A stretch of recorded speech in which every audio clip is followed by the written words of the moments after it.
Belur bus ನಿಲ್ದಾಣ ಸ್ಥಳಾಂತರಿಸದೆ ಈಗ ಇರುವಂತಹ ಸ್ಥಳದಲ್ಲಿಯೇ ಅದನ್ನು ಶಾಶ್ವತವಾಗಿ ಉಳಿಸಲು ಪ್ರಗತಿಪರ ಸಂಘಟನೆಯ ಒಕ್ಕೂಟದಿಂದ ಮಾನ್ಯ ಸಾರಿಗೆ ಸಚಿವರು ಹಾಗೂ ಲೋಕೋಪಯೋಗಿ ಇಲಾಖೆಯ ಸಚಿವರಿಗೆ ಮನವಿ ಮಾಡಲು ಪೂರ್ವಭಾವಿ ಸಭೆಯಲ್ಲಿ ತೀರ್ಮಾನಿಸಲಾಯಿತು. ಪ್ರಗತಿಪರ ಸಂಘಟನೆಯ ಒಕ್ಕೂಟದಿಂದ ಇತ್ತೀಚೆಗೆ ಬಸ್ ನಿಲ್ದಾಣ ಬೇರೆಡೆಗೆ ಸ್ಥಳಾಂತರಿಸುವ ಹಿನ್ನೆಲೆಯಲ್ಲಿ ತೀವ್ರ ಆಕ್ರೋಶ ವ್ಯಕ್ತಪಡಿಸಿದ ಹಿನ್ನೆಲೆಯಲ್ಲಿ ಪಟ್ಟಣದ ವರ್ತಕರು, ಪ್ರಗತಿಪರ ಸಂಘಟನೆಯ ಮುಖಂಡರು ಪ್ರವಾಸಿ ಮಂದಿರದಲ್ಲಿ ಸಭೆ ನಡೆಸಿ ಒಮ್ಮತದಂತೆ ಸಂಬಂಧಪಟ್ಟ ಸಚಿವರಿಗೆ ಹಾಗೂ ಶಾಸಕರಿಗೆ ಮನವಿ ಮಾಡಲಾಗುವುದು. ಅದಕ್ಕೂ ಸ್ಪಂದಿಸದಿದ್ದರೆ ಬೇಲೂರು ಬಂದ್ಗೆ ಎಲ್ಲರ ಅಭಿಪ್ರಾಯ ಸಂಗ್ರಹಿಸಿ ಮುಂದಿನ ತೀರ್ಮಾನ ಕೈಗೊಳ್ಳಲಾಗುವುದು ಎಂದು ಪ್ರಗತಿಪರ ಸಂಘಟನೆಯ ವತಿಯಿಂದ ಒಮ್ಮತದ ತೀರ್ಮಾನ ಮಾಡಲಾಯಿತು. ಈ ಸಂದರ್ಭದಲ್ಲಿ ಸಂಘಟನೆಯ ಪ್ರಮುಖರಾದ ಭೋಗಮಲ್ಲೇಶ್, ಸ್ವಾಮಿಗೌಡ, ಚಂದ್ರಶೇಖರ್, ಭೋಜೇಗೌಡ, ರಾಜು, ಪುರಸಭೆ ಸದಸ್ಯರಾದ ಅಶೋಕ್, ಜಮಾಲ್, ತೀರ್ಥಂಕರ, ಭಾರತಿಗೌಡ ಇತರರು ಮಾತನಾಡಿ, ಇಲ್ಲಿ ಎಲ್ಲರ ಅಭಿಪ್ರಾಯವನ್ನು ಸಂಗ್ರಹಿಸಿ ಬಸ್ ನಿಲ್ದಾಣವನ್ನು ಇಲ್ಲಿಯೇ ಲೋಕೋಪಯೋಗಿ ಇಲಾಖೆ ಜಾಗ ಪಡೆದು ನಿಲ್ದಾಣವನ್ನು ಅಗಲೀಕರಣ ಮಾಡಿದರೆ ಸಾರ್ವಜನಿಕರಿಗೆ ಅನುಕೂಲವಾಗುತ್ತೆ. ಅದನ್ನು ಬಿಟ್ಟು ರಿಯಲ್ ಎಸ್ಟೇಟ್ ಲೇಔಟ್ ಮಾಲೀಕರನ್ನ ಬೆಳೆಸಲು ಮುಂದಾಗಿರುವುದು ಖಂಡನೀಯ. ಇದೊಂದು ವಿಶ್ವವಿಖ್ಯಾತಿ ಪ್ರವಾಸಿ ತಾಣ. ಎಲ್ಲರ ಸಹಮತ ಪಡೆದು ಅಭಿವೃದ್ಧಿ ಮಾಡಬೇಕು. ವೈಯಕ್ತಿಕ ಹಿತಾಸಕ್ತಿಯನ್ನ ಬಿಡಬೇಕು. ಬೇಲೂರಿನ ಅಭಿವೃದ್ಧಿಯಾಗಬೇಕೇ ಹೊರತು ಇಲ್ಲಿನ ಬಸ್ ನಿಲ್ದಾಣವನ್ನು ಬೇರೆಡೆಗೆ ಸ್ಥಳಾಂತರಿಸಿ ಪಟ್ಟಣವನ್ನು ಸ್ಮಶಾನ ಮಾಡುವುದು ಬೇಡ. ಎಲ್ಲರೂ ಸಹ ಅಭಿವೃದ್ಧಿ ವಿಚಾರದಲ್ಲಿ ಪಕ್ಷ ಭೇದ ಮರೆತು ಶಾಸಕರಿಗೆ ಸಂಪೂರ್ಣ ಸಹಕಾರ ನೀಡುತ್ತೇವೆ. ಕೆಲವರನ್ನ ಕಟ್ಟಿಕೊಂಡು ಇಲ್ಲಿ ಗೂಂಡಾಗಿರಿ ಮಾಡಲು ಬಿಡುವುದಿಲ್ಲ. ತಾಲೂಕಿನ ಅಭಿವೃದ್ಧಿಗಾಗಿ, ಬಸ್ ನಿಲ್ದಾಣ ಒಳಿತಿಗಾಗಿ ನಾವು ಬೇಲೂರು ಬಂದ್ ಮಾಡಲು ಹಿಂಜರಿಯುವುದಿಲ್ಲ ಎಂದರು. ಈ ಕೆರೆ ಸಂರಕ್ಷಣಾ ಕಾಯ್ದೆ ಪ್ರಕಾರ ಕೆರೆಗಳನ್ನು ಮುಚ್ಚಲಿಕ್ಕೂ ಕೂಡ ಅವಕಾಶ ಇಲ್ಲ.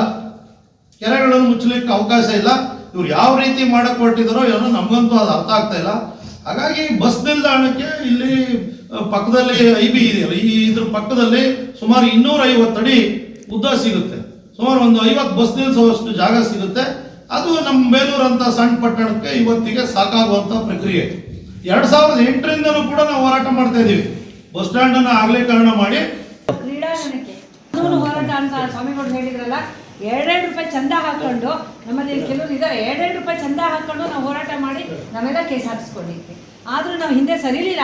ಇವತ್ತು ಬಸ್ ಸ್ಟ್ಯಾಂಡಿಗೋಸ್ಕರ ಹೋರಾಟ ಮಾಡ್ತಾ ಇದ್ದೀವಿ, ಯಾರು ವೈಯಕ್ತಿಕಕ್ಕಲ್ಲ. ಆದ್ರೆ ಈ ಬಸ್ ಸ್ಟ್ಯಾಂಡ್ ನನ್ನ ಮೊನ್ನೆ ಶಾಸಕರ ಗಮನಕ್ಕೂ ತಂದೆ. ಅಲ್ಲಿ ಕೆಲವರು ಅದೇನು ಉದ್ದೇಶ ಇಟ್ಕೊಂಡು ಮಾತಾಡಿದ್ರೆ ಗೊತ್ತಿಲ್ಲ, ನೀವೆಲ್ಲ ಕೆಲವು ಮಾತಾಡಿದ್ರು ಅಂತ ಹೇಳಿದ್ರೆ ಯಾವುದೋ ಒಂದು ಪಕ್ಷದ ಏಜೆಂಟ್ ಆಗಿ ಕೆಲವರು ಅನಿಸಿಕೆಗಳನ್ನ ಕೆಲವರು ಹೇಳಿದ್ರು. ಇಲ್ಲಿ ಈ ಕೆಲವರು ನಮ್ಮ ಜಿಲ್ಲಾ ಸುತ್ತಮುತ್ತಲೂ ನೋಡ್ಬೋದು, ಪಕ್ಕದ ಜಿಲ್ಲೆನಲ್ಲೂ ನೋಡ್ಬೋದು. ಬಸ್ ಸ್ಟ್ಯಾಂಡ್ ಬೇರೆ ಕಡೆ ಮಾಡಿದಾಗ ವ್ಯಾಪಾರಸ್ಥರಿಗೆ ಇರ್ಬೋದು, ನಮ್ಮ ಜನಸಾಮಾನ್ಯರು ಎಷ್ಟು ತೊಂದರೆ ಆಗಿದೆ, ಅದು ಅಭಿವೃದ್ಧಿ ಪಡಿಸ್ತಾ ಇಲ್ಲ. ಮತ್ತೆ ಶಾಸಕರು ಒಂದು ಗಮನಿಸ್ಬೇಕು, ಪಕ್ಕದ ಜಿಲ್ಲೆನಲ್ಲಿ ಬಸ್ ಸ್ಟ್ಯಾಂಡ್ ಪಕ್ಕದಲ್ಲೇ ಏನು ಬನ್ನಿ ಖಾಲಿ ಇತ್ತು, ಆ ಜಾಗ ತಗೊಂಡು ಸಿಟಿ ಬಸ್ಗಳು ಓಡಾಡೋದಕ್ಕೆ ಸ್ಥಳ ಮಾಡ್ಕೊಂಡಿದ್ದಾರೆ. ಇಚ್ಛಾಶಕ್ತಿ ಇದ್ರೆ ಅದನ್ನ ಇಲ್ಲಿ ಏನು PW ಜಾಗ ಇದೆ, ಅದನ್ನ ಇಲ್ಲಿ ಡೆಡ್ ಆಗಿ ಬಿದ್ದಿರೋಂಥ ಕ್ವಾರ್ಟರ್ಸ್ಗಳಿದ್ದಾವೆ. ಆ ಕ್ವಾರ್ಟರ್ಸ್ನೆಲ್ಲವ ಇದನ್ನ ವಸತಿ ತಗೊಂಡು ಬೇರೆ ಇನ್ನೊಂದು ಸರ್ಕಾರದಿಂದ ಇಲಾಖೆಯಿಂದ ಈ ಇಲಾಖೆ ವರ್ಗಾವಣೆ ಮಾಡ್ಕೊಂಡು ಮಾಡಿದ್ರೆ ಇಲ್ಲಿಗಿಂತ ತಾಲೂಕು ಮಟ್ಟಕ್ಕೆ ಇದೆ ಉತ್ತಮವಾದ ಬಸ್ ಸ್ಟ್ಯಾಂಡ್ ಆಗುತ್ತೆ. ಮತ್ತೆ ಹೆಣ್ಮಕ್ಳಿಗೆ ಅಂತ ಹೇಳ್ತೀರಾ, ಹೆಣ್ಮಕ್ಳ ಜೊತೆಗೆ ಗಂಡ್ಮಕ್ಳು ಇವತ್ತು ತುಂಬಾ ಪ್ರಗತಿಪರ ಸಂಘಟನೆಗಳು ಹಾಗೂ ಪುರಸಭೆಯ ಸದಸ್ಯರುಗಳು ಹಾಗೂ ಎಲ್ಲ ಸಮಾನ ಮನಸ್ಕರು ಸೇರಿ ಇವತ್ತೇನಾದ್ರೂ ಬೇಲೂರು ಬಸ್ ಸ್ಟ್ಯಾಂಡ್ ರಾಯಪುರಕ್ಕೆ ಹೋದ್ರೆ ಬೇಲೂರು ಸ್ಮಶಾನ ಆಗೋಗುತ್ತೆ. ವರ್ತಕರಿಗೆ ಮತ್ತು ಅಂಗಡಿ ಮಳಿಗೆಯವರಿಗೆ ಮತ್ತು ಬೇಲೂರಿನಿಂದ ತಿರುಗಾಡುವಂತ ಹಾಸನ, ಚಿಕ್ಕಮಗಳೂರು, ಬೆಂಗಳೂರು ಹೋಗುವಂತವರಿಗೆಲ್ಲ ತುಂಬಾ ತೊಂದರೆ ಆಗುತ್ತೆ ಅಂತ ಹೇಳಿ, ಅದೇ ರೀತಿ ದೇವಸ್ಥಾನಕ್ಕೆ ಮತ್ತು ಸಾರ್ವಜನಿಕ ಆಸ್ಪತ್ರೆಗೆ ಬರ್ತಕ್ಕಂಥವ್ರಿಗೆ ತುಂಬಾ ತೊಂದರೆ ಆಗುತ್ತೆ.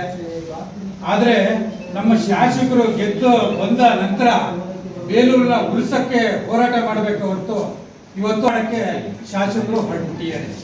ಅದು ಯಾರು ಹೇಳ್ಕೊಟ್ಟಿದ್ದಾರೋ ಏನೋ ಗೊತ್ತಿಲ್ಲ, ಅವ್ರಿಗೆ ತಿಳಿದಿದೆಯೋ ತಿಳಿದಿಲ್ವೋ ಗೊತ್ತಿಲ್ಲ. ಇದ್ರ ಸಾಧಕ ಬಾಧಕಗಳನ್ನ ಅರ್ತು ಅವರು ಮಾತಾಡ್ತೀರೋ ಇಲ್ವೋ ಗೊತ್ತಿಲ್ಲ.